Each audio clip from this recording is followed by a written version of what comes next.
الرحيم الحمد لله نحمده ونستعينه ونستغفره ونؤمن به ونتوكل عليه ونعوذ بالله من شرور أنفسنا ومن سيئات أعمالنا من يهده الله فلا مضل له ومن يضلله فلا هادي له ونشهد أن لا إله إلا الله وحده لا شريك له ونشهد أن سيدنا وسندنا وحبيبنا وشفيعنا وإمامنا ومولانا محمدا عبده ورسوله أما بعد فأعوذ بالله من الشيطان الرجيم بسم الله الرحمن الرحيم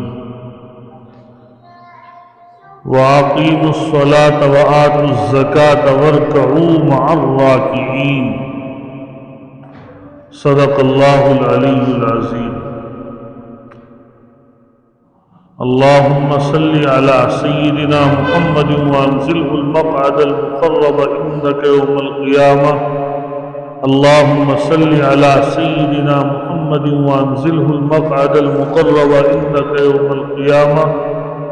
اللہم صل علی سیدنا محمد وانزلہ المقعد المقرب عندک یوم القیامہ۔ اللہ کا فضل اور احسان ہے کہ آج یہ ہماری 16ویں مجلس منعقد ہو رہی ہے۔ اللہ تعالیٰ کا ہمیں اس بات پر شکر ادا کرنا چاہیے کہ تقریباً اس مجلس کو شروع ہوئے 4 ماہ ہو گئے اور آج یہ 16ویں مجلس ہے۔ اللہ تعالیٰ قیامت کے دن جب ہم سب کو نیک اعمال کی اور حسنات کی یعنی نیکیوں کی بہت شدید ضرورت ہوگی، ہمیں اپنے اللہ سے یہ امید ہے کہ اللہ ہماری اس مجلس کو ایسے آڑے وقت میں ہماری نجات اور کامیابی کا ذریعہ بنائے، کیونکہ یہ مجلسیں خالص اللہ رب العزت کی محبت میں لگنے والی مجلس ہے۔ ان مجلسوں سے مقصد حصول دنیا، شہرت طلبی، کسب دنیا، مفاد دنیا یہ پیش نظر نہیں، صرف اللہ رب العزت وحدہ لا شریک کی ذات مقصود ہے۔ آنے والے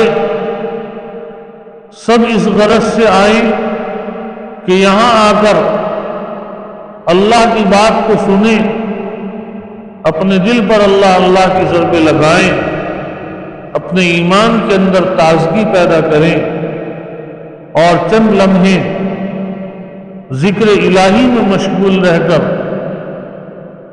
یاد الہی کو اپنا دائمی مشغلہ بنائیں۔ تو ہمیں اپنے اللہ سے یہ دعا کرنی چاہیے کہ اللہ ہم ہر ہفتے جو اس مجلس میں شرکت کر رہے ہیں، ہماری اس مجلس کو دنیا و آخرت کی کامیابی کا ضامن بنانا، دنیا و آخرت کی سرخ روئی کا ذریعہ بنانا۔ یہ مجلس باعث ندامت و شرمندگی قیامت کے دن نہ ہو، بلکہ جو ہے کامیابی اور نجات کا ذریعہ بن جائے۔ گزشتہ ہفتے ہم نے آپ کے سامنے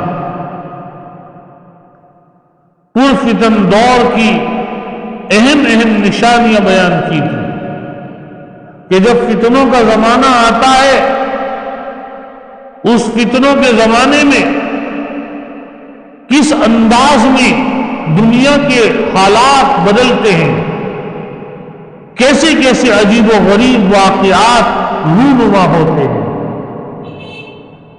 دنیا کس طریقے سے رنگ پلٹتی ہے، بہت ساری نشانیاں آپ کے سامنے بیان کی تھی۔ اب ایسے وقت میں جب پرفتن وقت ہے، اس پرفتن وقت میں پرفتن زمانے میں اللہ رب العزت کا قرب ہم لوگوں کو کیسے ملے گا، اللہ کا قرب ہمیں کیسے حاصل ہوگا، اللہ کا قرب ہمیں کیسے نصیب ہوگا؟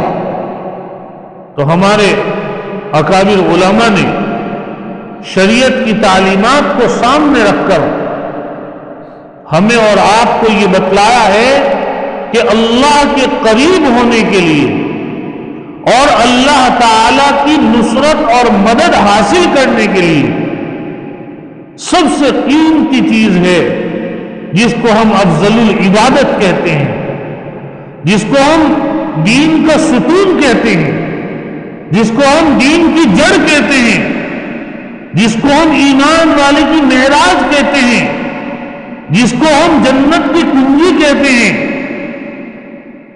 جس کو ہم اللہ تک پہنچنے کا ذریعہ کہتے ہیں، جس کو ایک ایمان والا دن میں ایک مرتبہ نہیں بلکہ 5 مرتبہ ادا کرتا ہے، وہ ہے نماز۔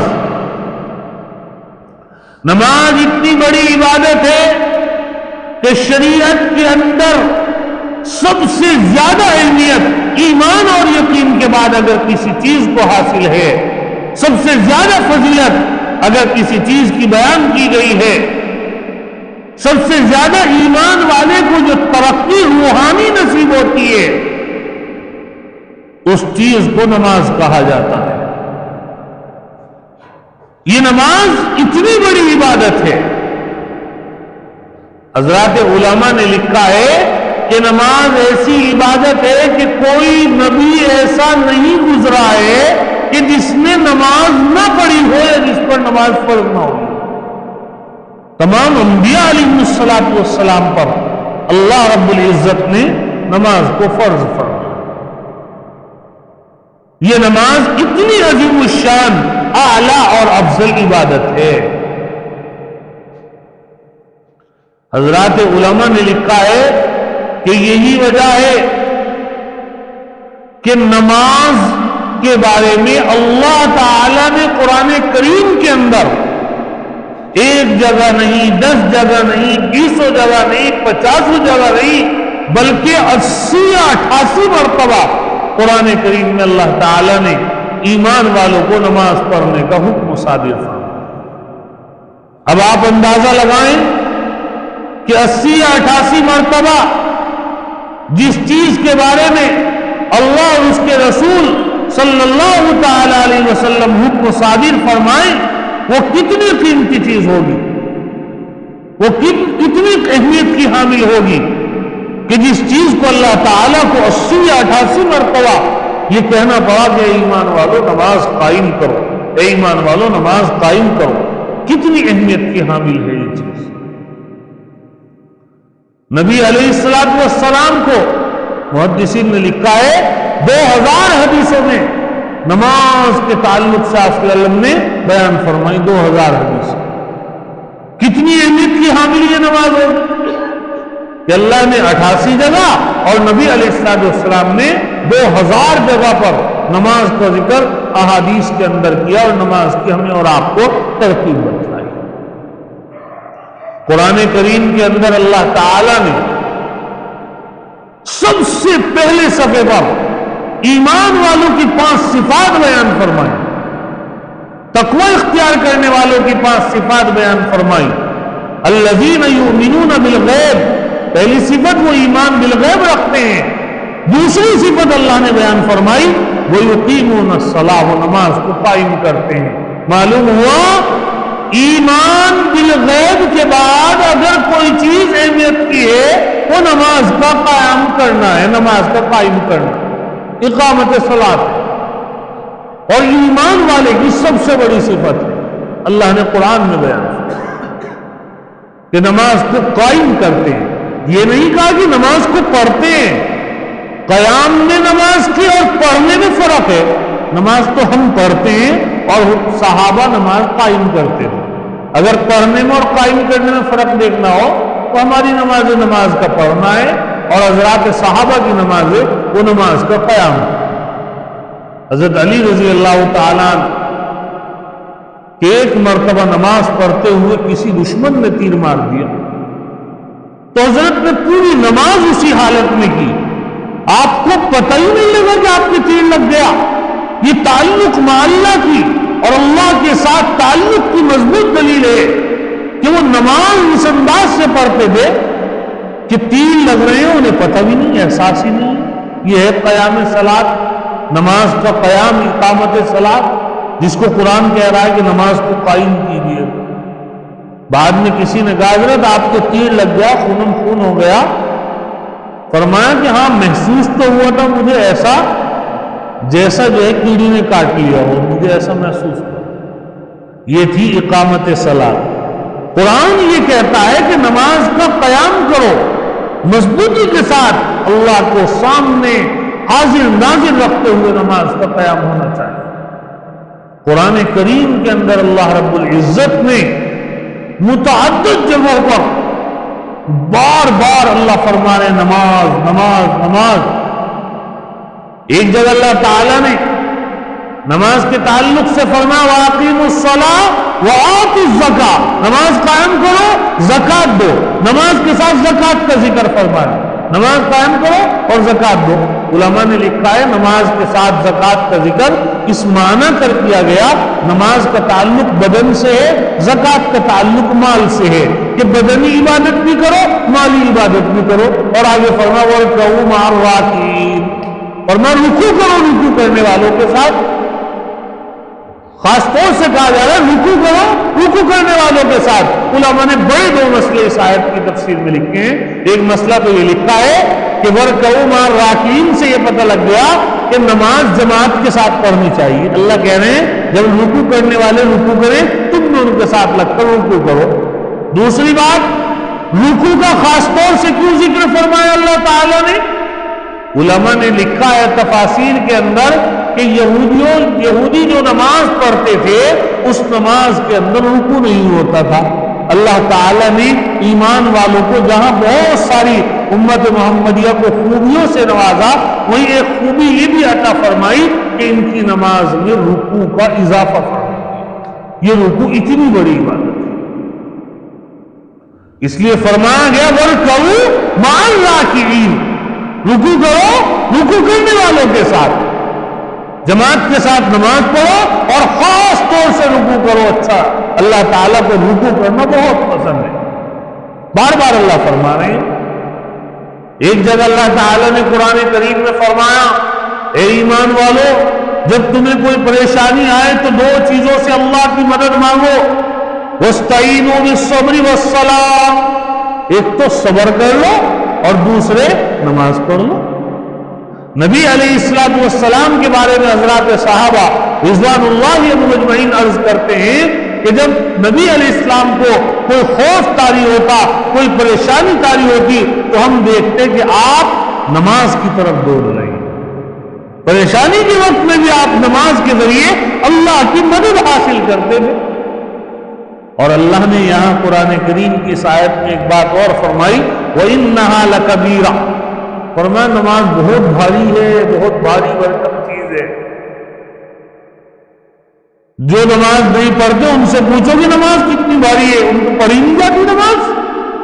ایک وقت کی نماز پڑھنا ان کے لیے مسئلہ بن جاتا ہے۔ ایک وقت کی نماز پڑھ لی کسی طرح کھینچ تان کے دوسرے وقت میں نہیں آتے۔ اللہ فرمان الا علی الخاشعین، جو لوگ خشوع والے ہیں ان لوگوں پر بھاری نہیں ہے نماز۔ وہ تو اتنی نماز پڑھتے ہیں کہ ثابت بنانی رحمت اللہ علیہ کے بارے میں کتابوں میں لکھا ہے اتنی نماز سے ان کو محبت کی، اتنی محبت کی کہ وہ اپنی زندگی میں یہ دعا اہتمام سے کرتے تھے کہ اے اللہ اگر تو کسی کو قبر میں نماز پڑھنے کی اجازت دے تو اللہ ثابت بنانی کو جو ہے قبر میں نماز پڑھنے کی اجازت دے۔ جب انتقال ہو گیا تو کسی صاحب کشف بزرگ نے ان کی قبر کا مکاشفہ کیا، دیکھا کیا قبر میں کھڑے ہوئے اللہ کے سامنے نیت باندھے ہوئے نماز پڑھ رہے ہیں۔ اللہ نے ان کی دعا قبول فرمائی، قبر میں نماز پڑھنے کا موقع نصیب۔ ان لوگوں کو اتنی محبت نماز سے کی، اور نماز کتنی آسان ہے ان لوگوں سے پوچھیں جو پابندی کے ساتھ نماز پڑھتے ہیں کہ جہاں نماز کا وقت ہوا وہ بیچارے پریشان ہو جاتے ہیں، بھائی کسی طریقے سے نماز پڑھ لیں. کہیں بارات میں گئے، کہیں شادی بیاہ میں گئے، کہیں پروگرام میں گئے، ان کو فکر دامن کی رہتی ہے نماز نہ چھوٹ جائے، نماز نہ چھوٹ جائے، نماز پڑھ لی جائے. نماز اتنی آسان بھی ہے اور نماز نہ پڑھنے والوں کے لیے اتنی باری ہے کہ وہ پڑھ ہی نہیں پاتے، 2 رکعت پڑھنا مشکل ہو جاتا ہے. اسی لیے علماء نے لکھا ہے المؤمن فی المسجد کالسمک فی الماء، ایمان والا مسجد میں اس طرح سکون سے رہتا ہے جس طرح مچھلی پانی کے اندر سکون میں رہتی ہے. مچھلی پانی میں جس طرح سکون میں رہتی ہے. اور جو لوگ نماز نہیں پڑھتے، جو منافق ہوتے ہیں، ان کا حال علماء نے لکھا ہے کہ مسجد میں جب وہ آئیں گے ان کا حال ایسا ہو جائے گا جیسا پنجرے کے اندر بند پرندہ ہوتا ہے، اس کا دل پھڑ پھڑ کرتا رہتا ہے، سوچتا ہے کہ سیدھا باہر نکل جاؤں. اسی طریقے سے منافقوں کا حال مسجد میں ہو جائے گا. مسجد میں آتے ہیں، عین وقت پر آتے ہیں اور فوراً خیال اور تصور کر اس طرح 2 منٹ میں نماز ہو جائے، 1 منٹ امام صاحب لیٹ ہو جائے، پھر دیکھو حالات کیا بنتی. تو اللہ تعالیٰ نے ارشاد فرمایا کہ نماز بہت بھاری مرکم ہے مگر خشوع کرنے والے. اور خشوع کرنے والے کون ہیں؟ الذین یظنون انہم ملاقو ربہم. خشوع کرنے والے ان کے اندر 2 صفتیں، ایک تو یہ وہ اللہ کی ملاقات کا خیال رکھتے ہیں کہ ہمیں اللہ سے ملنا ہے. نماز جو پڑھے گا اسے اللہ کی ملاقات کا شوق ہوگا. خشوع والا وہ ہوگا جس کو اللہ کی ملاقات کا شوق ہے. اور جو آدمی اللہ کی ملاقات چاہتا ہے، حدیث پاک میں ہمارے آقا حضرت نبی کریم صلی اللہ علیہ وسلم نے فرمایا من احب لقاء اللہ احب اللہ لقاءہ ومن کرہ لقاء اللہ کرہ اللہ لقاءہ. جو آدمی اللہ سے ملنا پسند کرتا ہے اللہ بھی اس کی ملاقات کو پسند کرتے ہیں، اور جو آدمی اللہ سے ملنا پسند نہیں کرتا اللہ بھی اس سے ملنا پسند نہیں. اللہ کہہ رہے خشوع والے وہ ہیں جو ہماری ملاقات کے بارے میں سوچتے ہیں، وَأَنَّهُمْ إِلَيْهِ رَاجِعُونَ، اور ان کو یہ خیال ہے کہ ان کو اپنے اللہ کی طرف جانا ہے، لوٹ کر پہنچنا ہے، اللہ کی طرف وہ جائیں گے، ان کو یہ خیال ہے. معلوم ہوا اگر ہمیں ملاقات کا شوق نہیں اللہ کی اور قیامت کی طرف جانے کا ہمیں ڈر نہیں تو ہم نماز پڑھیں نہ پڑھیں برابر ہے. یہ ہے قرآن کریم جس میں بار بار نماز کا حکم دیا جا رہا ہے. اللہ تعالیٰ قرآن کریم کے اندر ایک جگہ ارشاد فرماتے ہیں اے لوگو اقیم الصلاۃ، نماز پڑھو، ان الصلاۃ تنہی عن الفحشاء والمنکر، کیونکہ نماز بے حیائی سے اور منکرات سے آپ کو روک لے گی. ایک بزرگ کے پاس ایک صاحب آئے، کہنے لگے کہ حضرت نماز نہیں پڑھی جاتی، نماز پڑھنے کی طبیعت نہیں چلتی. انہوں نے کہا کیوں نہیں چلتی؟ حضرت نماز تو پڑھ لیتا ہوں لیکن وضو کرتے ہوئے دشواری ہوتی ہے. حضرت نے فرمایا کہ بغیر وضو کے پڑھ لیا کرو. اس نے کہا کہ جی ہو جائے گی نماز؟ کہ ہاں ہو جائے گی. اب اس نے 1-2 مرتبہ بغیر وضو کے نماز پڑھی. اللہ کی طرف سے دل میں خیال آیا کہ جب پڑھنی ہے تو وضو کے ساتھ پڑھو. اب وضو کر کے نماز پڑھنی شروع کر دی. اگر نماز کی طرف انسان ایک قدم بھی بڑھائے اللہ رب العزت کی توفیق شامل حال ہو جاتی ہے، اس کو نماز کا پابند بنا دیا جاتا ہے، وہ نماز کا عادی ہو جاتا ہے. اللہ کہہ رہے ہیں کہ بے حیائی اور برے کاموں سے روکتی ہے. جہاں اس نے نماز پڑھی بہت سارے برے کام ایسے ہیں کہ جو انسان کو اللہ تعالیٰ بچا لیتے ہیں. ایسے سینکڑوں واقعات رونما ہوتے ہیں کہ انسان نماز پڑھنے گیا اور نماز پڑھ جانے کے بعد کوئی بے حیائی کا کام نہ ہو گیا.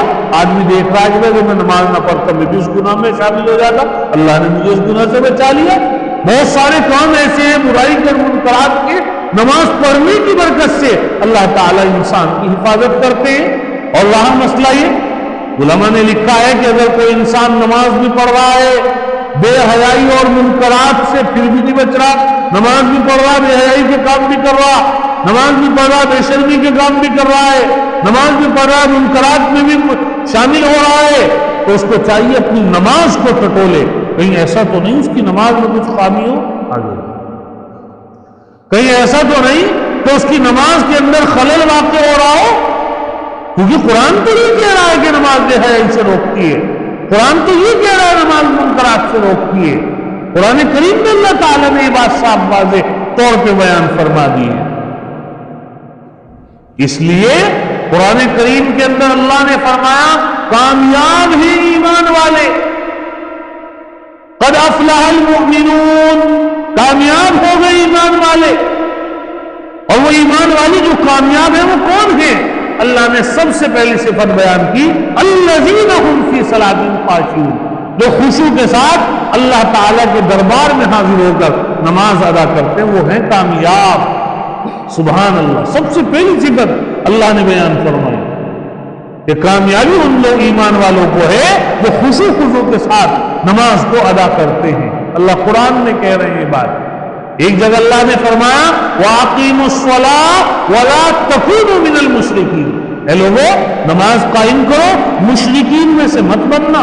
معلوم ہو جو آدمی نماز قائم نہیں کرتا ڈر ہے کہ کہیں وہ مشرک نہ بن جائے، کیونکہ ہمارے آقا حضرت نبی پاک صلی اللہ علیہ وسلم نے ارشاد فرمایا من ترک الصلاۃ متعمدا فقد کفر، جس نے جان بوجھ کے نماز کو چھوڑ دی وہ تو کافر ہو گیا. اسی لیے امام احمد ابن حنبل رحمۃ اللہ علیہ فرماتے ہیں اگر کسی جگہ پر اسلامی حکومت ہو اور اسلامی نظام قائم ہو اور اس جگہ پر کوئی آدمی جان بوجھ کر نماز کو چھوڑ دے، امام احمد فرماتے ہیں اس حدیث کے ذیل میں وہ آدمی نماز کو چھوڑنے کی وجہ سے مرتد ہو جائے گا اور اس کا قتل واجب اگر اسلامی حکومت.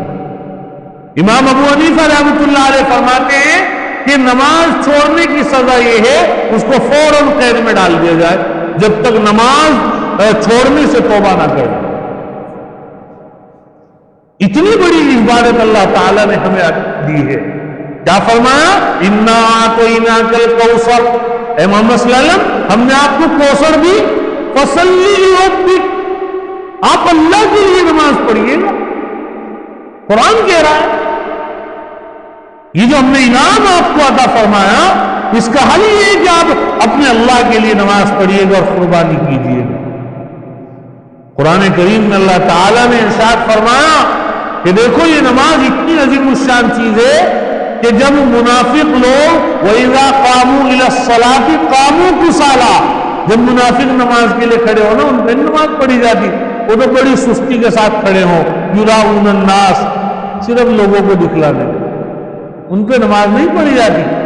حضرات صحابہ رضوان اللہ تعالیٰ عنہ فرماتے ہیں کہ یہ جو 5 نمازیں ہیں ان نمازوں میں فجر اور عصر کی نماز جو ہے فجر کی بعض حدیثوں میں عشاء کی، یہ 2 نمازیں ایسی ہیں کہ منافقوں کی بہت بھاری ہوتی تھی، بڑی بھاری لگتی تھی منافقوں کو یہ نمازیں، کیونکہ وہ ظاہری طور پہ تو مسلمان تھے لیکن نمازوں کو پڑھنے میں انہیں بڑی دشواری ہوتی تھی. اور جو ایمان والا ہوتا ہے وہ جب نماز پڑھنے کے لیے کھڑا ہوتا ہے، حضرت فاطمہ رضی اللہ تعالی عنہ نے ایک روز عشاء کی نماز پڑھ کے 2 رکعت نفل کی نیت باندھی، تہجد کے وقت جب سلام پھیرا دیکھا تہجد کا وقت ہو گیا، اللہ کے سامنے ہاتھ اٹھائے اور یہ فرمایا کہ اے اللہ اے اللہ تیری رات کتنی چھوٹی ہو گئی کہ میں 2 رکعت پڑھتی ہوں پوری رات گزر جاتی ہے، تیری رات کتنی چھوٹی ہو گئی میں 2 رکعت پڑھتی ہوں.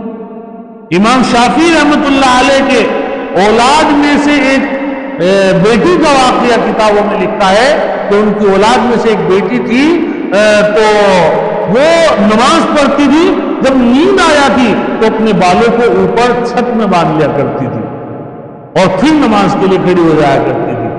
حضرت امام اعظم ابو حنیفہ رحمت اللہ علیہ بیت اللہ میں تشریف لائے اور نماز کی نیت باندھی اور ایک پیر اوپر اٹھایا، ایک پیر پہ کھڑے رہے اور ایک رکعت میں پورے 15 پارے پڑھے اور پھر ایک رکعت فرمائی، پھر دوسری رکعت کی دوسرا پیر اوپر اٹھایا اور اس دوسری رکعت میں پھر 15 پارے پڑھے. پورا قرآن جو ہے 2 رکعت کے اندر وہ نماز میں پڑھ لیا. نبی علیہ السلام گشت لگا رہے ہیں، آپ نے دیکھا کہ 2 صحابہ ہیں، حضرت ابوبکر صدیق رضی اللہ تعالیٰ عنہ اور حضرت عمر ہیں. حضرت ابوبکر کے پاس گئے، حضرت ابوبکر قرآن کی نماز پڑھ رہے ہیں، قرآن کریم کو آہستہ آہستہ پڑھ رہے ہیں. آپ آگے بڑھے، حضرت عمر کے پاس گئے، حضرت عمر کو دیکھا نماز پڑھ رہے ہیں، قرآن کریم زور زور سے پڑھ رہے ہیں. آپ نے دونوں کو بلایا اے ابو بکر تم بڑا آہستہ قرآن پڑھ رہے تھے، اے عمر تم بڑے زور سے قرآن پڑھ رہے تھے؟ فرمایا حضرت ابو بکر نے کہ یا رسول اللہ صلی اللہ علیہ وسلم، جس ذات کے لیے قرآن پڑھ رہا تھا وہ ذات تو بہری نہیں ہے، وہ تو سنتی ہے۔ حضرت عمر نے فرمایا یا رسول اللہ صلی اللہ علیہ وسلم، میں اپنے نفس کو جگا رہا تھا، شیطان کو بھگا رہا تھا۔ یہ راتوں کو قرآن کریم پڑھا کرتے تھے، نمازوں میں قرآن کریم پڑھا کرتے تھے۔ نماز میں قرآن، علماء نے لکھا ہے کہ انسان سب سے زیادہ قریب جو اللہ کے ہوتا ہے تو اللہ نے قرآن میں بھی یہ فرمایا کہ سجدہ کرو اور اللہ کے قریب ہو جاؤ۔ سجدے میں اللہ کے سب سے زیادہ قریب ہوتا ہے۔ حضرت گنگوہی رحمت اللہ علیہ کے خادم خاص تھے حضرت مولانا یحییٰ رحمت اللہ علیہ، حضرت شیخ زکریا رحمت اللہ علیہ کے والد خاص خادم تھے۔ ان کے بارے میں کتابوں میں لکھا ہے کہ بڑے لمبے لمبے سجدے کرتے تھے۔ کسی نے ایک روز عرض کیا کہ حضرت آپ بہت لمبے لمبے سجدے کرتے ہو، اتنے لمبے لمبے طویل سجدے؟ فرمایا ہاں کرتا ہوں، جب سجدے میں جاتا ہوں ایسا محسوس ہوتا ہے کہ میں نے اپنا سر اپنے اللہ کی گود میں رکھ دیا، اور میرا دل نہیں چاہتا کہ میں اپنے اللہ کی گود سے اپنے سر کو اٹھاؤں۔ وہ نمازوں کا لطف لے کے نمازیں پڑھا گیا، کیونکہ سجدے میں اللہ کے قریب ہوتا ہے آدمی۔ اور دوسرا علماء نے لکھا ہے کہ اللہ کے قریب بندہ جب ہوتا ہے کہ جب آخر رات ہوتی ہے اور وہ آخر رات میں اٹھتا ہے، سردی میں وضو کرتا ہے، اللہ کے حضور کھڑے ہو جاتا ہے اور کھڑے ہونے کی حالت میں اللہ کے کلام کی تلاوت کرتا ہے، اللہ کے قریب اتنا ہو جاتا ہے کہ جس کا کوئی اندازہ نہیں لگا سکتا۔ رات کا وقت ہے، اللہ کے سامنے کھڑا ہے، دست بستہ کھڑا ہے، اور قرآن کریم اس کی زبان پہ جاری ہے، قرآن کریم کی وہ تلاوت کر رہا ہے۔ کتنی افضل چیز ہے نماز! تو ہمیں اور آپ کو نماز سے فائدے اٹھانے چاہیے۔ نماز کے جسمانی فائدے بھی ہیں، نماز کے روحانی فائدے بھی ہیں۔ اللہ تعالیٰ جو لوگ نماز پڑھتے ہیں ان کی بدن کی ورزش ہو جاتی ہے پورے طریقے سے۔ صحیح طریقے سے نماز پڑھنے والے لوگ اللہ تعالیٰ ان کی صحت میں نماز کی برکت سے برکتیں دیتے ہیں، وضو کی وجہ سے برکتیں دیتے ہیں، ان کو صحت و تندرستی نصیب ہوتی ہے۔ وہ آخر عمر میں بھی، زندگی کے آخری پڑاؤ میں بھی بڑی بڑی لمبی لمبی نمازیں پڑھتے ہیں، بڑی بڑی لمبی لمبی رکعتیں کرتے ہیں۔ نماز سے تعلق پیدا کرو، نماز سے محبت پیدا کرو۔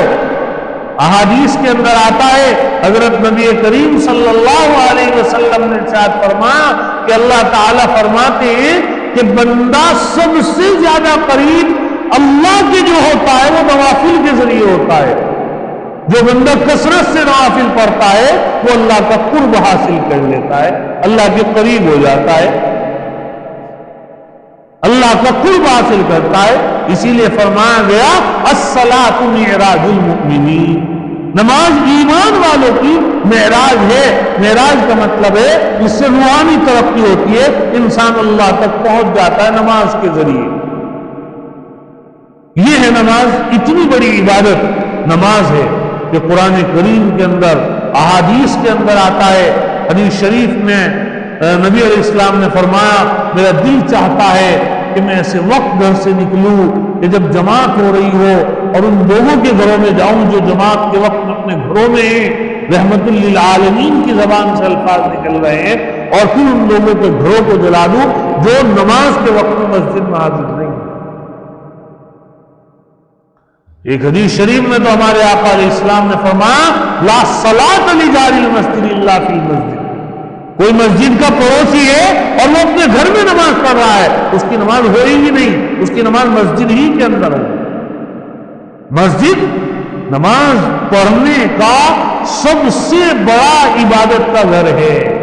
اسی لیے فرمایا گیا رجل قلبہ معلق بالمساجد، کہ جس آدمی کا دل مسجد میں لٹکا رہتا ہے قیامت کے دن اللہ تعالیٰ اس کو اپنے عرش کا سایہ نصیب فرمائیں گے۔ ایک حدیث میں فرمایا ایک آدمی نے نماز پڑھی اور پھر وہ نماز کے لیے سوچا کہ باہر کیا جاؤں، بس یہیں بیٹھا رہوں، نماز نہیں پڑھ رہا ہے، دوسری نماز کی انتظار کر رہا ہے۔ یا نماز ہونے سے پہلے تھوڑی دیر پہلے آ گیا اور اب انتظار کر رہا ہے، انتظار میں بیٹھا ہے؟ اللہ نے فرمایا کہ یہ جو میرا بندہ انتظار نماز میں ہے، اس کو بھی نماز ہی کو حکم ملا۔ انتظار نماز نماز ہی کے حکم میں ہوتا ہے، نماز پہ انتظار کرو تو نماز کے حکم میں ہو جاتا ہے۔ حضرت جی مولانا الیاس رحمۃ اللہ علیہ سے کسی نے معلوم کیا کہ حضرت نماز تو پڑھتا ہوں، نماز میں دل نہیں لگتا۔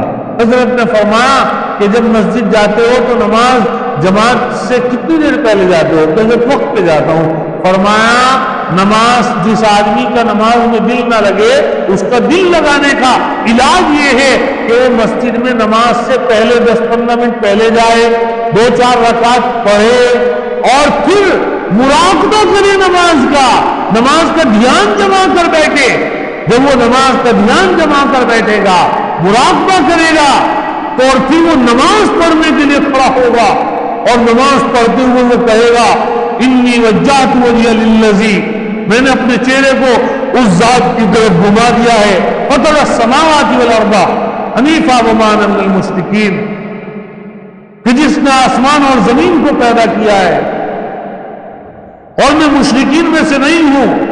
قل ان صلاتی و نسکی و محیایا و مماتی للہ رب العالمین، میری نماز، میری قربانی، میری زندگی، میری موت، یہ سب کچھ اللہ کے لیے۔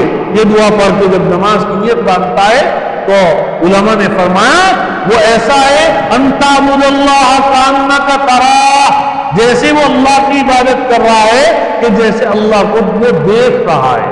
فَإِن لَمْ تَكُنْ تَرَاهُ فَإِنَّهُ يَرَاكَ، اگر وہ اللہ کو نہیں دیکھ رہا ہے تو اللہ تعالیٰ اس کو دیکھ رہا ہے، اللہ تعالیٰ اس کو دیکھ رہا ہے۔ اس طریقے سے نماز پڑھیے گا، نماز کو لازم پکڑو۔ نماز کی علماء نے لکھا ہے احادیث کے ذیل میں کہ جب اللہ قیامت کے دن نماز کے بارے میں پوچھ کریں گے، اول ما یحاسب بہ العبد الصلاۃ، سب سے پہلے جس چیز کا حساب ہوگا وہ نماز ہوگی۔ سب سے پہلے، نماز سے پہلے کسی چیز کا حساب نہیں۔ حقوق اللہ کے اندر، حقوق العباد میں قتل کا حساب ہوگا سب سے پہلے، نماز کی پوچھ ہوگی سب سے پہلے۔ نماز پڑھی تھی نہیں پڑھی تھی؟ آپ دیکھیں ایک جماعت حضور کے پاس آئی، کہنے لگی یا رسول اللہ صلی اللہ علیہ وسلم، ہم ایمان لانا چاہتے ہیں لیکن ہماری شرط ہے کہ ہم جہاد نہیں کریں گے۔ حضور نے فرمایا کوئی بات نہیں۔ فرمایا حضرت ایک شرط اور ہے، روزہ نہیں رکھیں گے۔ حضور نے فرمایا چلو کوئی بات نہیں، سال میں ایک مرتبہ جو ہے روزہ فرض ہے۔ پھر فرمایا کہ حضرت ہم نماز بھی نہیں پڑھیں گے۔ حضرت نے فرمایا اللہ کو ایسے ایمان کی ضرورت نہیں جس ایمان میں نماز نہ ہو جائیے۔ حضرت عمر رضی اللہ تعالیٰ عنہ پہ جو حملہ ہوا، وہ حملہ اتنا شدید تھا کہ آپ کی آنکھیں کٹ گئی تھی، اور کتابوں میں لکھا ہے حالات زندگی میں کہ جب آپ نے حملے کے بعد دودھ پیا تو آنکھوں کے ذریعے سارا باہر گیا، لیکن اس حالت میں بھی نماز پڑھ رہے ہیں۔ کسی نے کہا حضرت نماز؟ فرمایا کہ اللہ کو ایسے اسلام نہیں چاہیے جس اسلام میں نماز نہ ہو، جس اسلام میں نماز نہ ہو۔ ایک غلام آیا، ایک صحابی کہتے جو غلام مجھے دے، فرمایا ہاں یہ لے لو۔ انہوں نے کہا حضرت کون سا غلام ہوں؟ یہ لو۔ حضور نے فرمایا نہیں یہ لو، میں نے اس کو نماز پڑھتے ہوئے دیکھا ہے۔ حضور سفارش فرماتے تھے غلاموں کی نماز پڑھنے کی وجہ سے۔ جو لوگ نماز پڑھتے ہیں ان کے چہروں پہ اللہ تعالیٰ عبادت کا نور عطا فرماتا ہے۔ علماء نے لکھا ہے کہ جس آدمی کے اعضاء، دونوں پیر، دونوں گھٹنے، ناک اور پیشانی، ان اعضاء پر نماز کے نشانات ہو جائیں، کل قیامت کے دن جب حوض کوثر پہ بھیڑ لگی ہوگی، ساری امتیں ہوں گی، حضور سے پوچھا کہ حضرت کس طرح پہچانو گے؟ فرمایا نشانات سے پہچان لوں گا۔ وضو کرنے کی وجہ سے ان کے نشانات چمکتے ہوئے ہوں گے، اور قرآن کریم کے اندر ہے کہ سیماہم فی وجوہہم من اثر السجود، سجدوں کی وجہ سے پیشانیاں چمک رہی ہوں گی۔ قیامت کے دن الگ ہی منظر ہوگا۔ نماز پڑھنے والے جو نشانات ہمارے بدن پہ ہو جاتے ہیں، اللہ تعالیٰ ان نشانات کو بھی باقی رکھیں گے تاکہ قیامت کے دن تمہارے لیے اور ہمارے لیے شہادت دے سکیں۔ اس لیے میرے بھائیو بزرگوں دوستو، نماز کا خیال رکھیں۔ جو نمازیں ہمارے بالغ ہونے کے بعد چھوٹ گئی ہیں ان نمازوں کی قضا کی ترتیب بنائیں، قضا کریں ان نمازوں کی، نمازیں معاف نہیں ہوگی۔ امام شافعی رحمۃ اللہ علیہ سے کسی نے پوچھا کہ حضرت جس آدمی کے ذمہ قضا نمازیں ہوں اس کے لیے کیا حکم ہے؟ فرمایا کہ بس اس کے لیے اتنا حکم ہے کہ جب تک وہ نمازیں نہ پڑھے تب تک اس کو اتنی اجازت ہے کہ وہ قضاء حاجت کر سکتا ہے، بس لیٹرین پیشاب کر سکتا ہے، باقی وقت میں وہ اپنی ساری نمازیں ادا کرے۔ کچھ پتہ نہیں کہ کس وقت جو اس کی موت آ جائے اور یہ نمازیں اس کے ذمہ باقی رہ جائیں۔ اس لیے میرے بھائیو بزرگوں دوستو، ہم سب یہ عہد کریں کہ ہم نماز کو نہیں چھوڑیں گے، نماز پڑھیں گے۔ مفتی محمود الحسن گنگوئی رحمۃ اللہ علیہ نے لکھا ہے کہ نماز اگر اشارے سے بھی نماز پڑھنے کی طاقت ہے، یہ ایسی حالت ہوگی اشارے سے پڑھ سکتا تھا اور نہیں پڑھی، قیامت میں اس کے بارے میں بھی سوال ہوگا کہ تمہیں ہم نے اتنی طاقت دی تھی کہ تم اشارے سے پڑھ لے، تم نے نہیں پڑھی۔ جو لوگ نماز کی پابندی کرتے ہیں وہ اپنی نمازوں میں نوافل کو بڑھائیں، نوافل کا اہتمام کریں۔ اللہ تعالی ہمیں ان نمازوں کو ان کے فرائض اور واجبات کے ساتھ ادا کرنے کی توفیق عطا فرمائیں۔ وآخر دعوانا الحمدللہ رب العالمین۔ سب حضرات قبلے کی طرف رخ کر لیں اور اپنا ذکر شروع فرمائیں۔